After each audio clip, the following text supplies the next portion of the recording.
సాక్షిగా పెట్టిన దేవాలయం సేవకులకి కులొచ్చినందుకు ప్రభుత్వం నాకు మొన్న ఆన్లైన్ అయినప్పటి నుంచి ఆరోగ్యం బాగాలేదు, బాగా జ్వరంగా ఉంది, బాడీ పెయిన్స్ జ్వరంగా ఉంది. అయినా సరే ఆన్లైన్ ప్రేయర్లో ఉన్నాను. అయితే ఇంకా ఆన్లైన్ ప్రేయర్ నుంచి ఇంకా బాగా ఎక్కువైపోయింది అనమాట. ఇప్పుడు కూడా చాలా జ్వరంతో ఉన్నాను నేను, అసలు బాగాలేదు. అయితే మా ఇంట్లో కుటుంబ పరిస్థితి కొంచెం బాగాలేదు, బాగా గలిబిల్లు ఎక్కువయ్యాయి, బాగా సాతాను బాగా శోధిస్తున్నాడు అన్ని విషయాల్లో. సంఘం ప్రార్థిస్తే చేస్తాలు బద్దలవుతాయి అంటారు.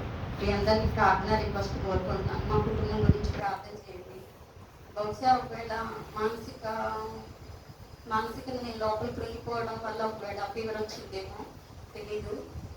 నాకు సాధారణంగా అసలు హెల్త్ ప్రాబ్లమ్స్ అసలు రావు, ఏమీ లేవు. నాకు హెల్త్ ప్రాబ్లమ్స్ ఏమి లేవు, హెల్తీ.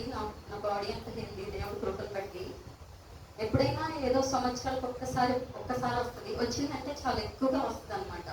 ఇంకా అది ఒకసారితో పోదది, ఎక్కువైపోద్ది బాగా. అంటే గురికొచ్చి పెట్టించుకునేంత వరకు వస్తుంది. ఇప్పుడు ప్రస్తుతానికి అయితే మా ఇంట్లో ఉంది మా అమ్మగారు, నేనే అనమాట. మా పిల్లలు ఉన్నారు కానీ వాళ్ళ ఉద్యోగాలు అయితే వాళ్ళ పనులు అయితే ఎవరికి వాళ్ళు ఉంటారు అనమాట. ఒక బాబు ఇక్కడ లేడు, ఒక బాబు అయితే తను ఉంటాడు.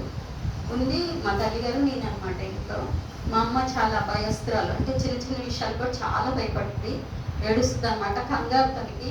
బయట ఎవరైనా ఒక ఇద్దరు ముగ్గురు కొట్టుకుంటున్నా సరే లోపల ఇంకా ఒక 2 minutes ఒకసారి టాయిలెట్కి వెళ్ళిపోయి తెలియకుండా, అంటే పెద్దవాళ్ళు కదా, చిన్నపిల్లల టైప్లో చేస్తారు వాళ్ళు.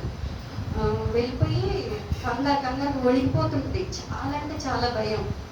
ఇంకా ఉన్నది నేనే, మా ఇంట్లో మొత్తం ఇక అన్నీ నేనే అనమాట. అయితే ఇంకా నేనే కృంగిపోయాను అనుకోండి, మా అమ్మ ఇంకా తట్టుకోలేదు, ఇంకేమన్నా అయిపోవచ్చు. అందుకని లోపలే నేను కుమిలిపోతూ ఉంటాను.